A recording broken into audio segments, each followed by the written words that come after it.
Okay, thanks for the update.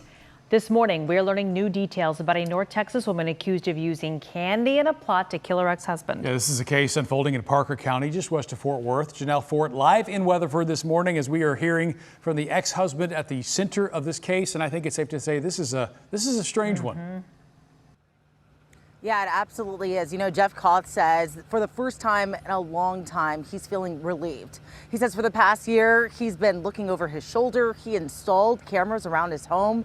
He even placed a decoy in his kitchen because he was convinced that his ex-wife was out to kill him.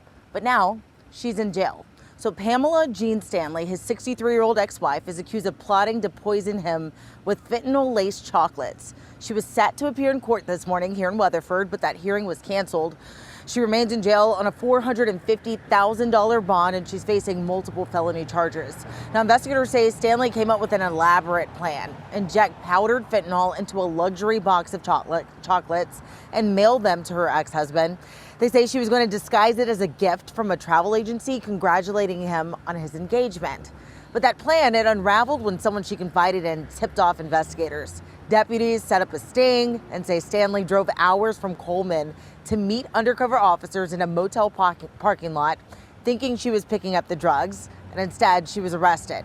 Now, investigators say she also had nearly 10 grams of meth on her, and Call told us he never imagined things would go this far. I was hoping she would move on or find happiness, and I was hoping she'd hope the same for me, but it just didn't work out that way. And of course, we'll keep following this case, which is currently set to go to trial on October 20th. Sending it back to you.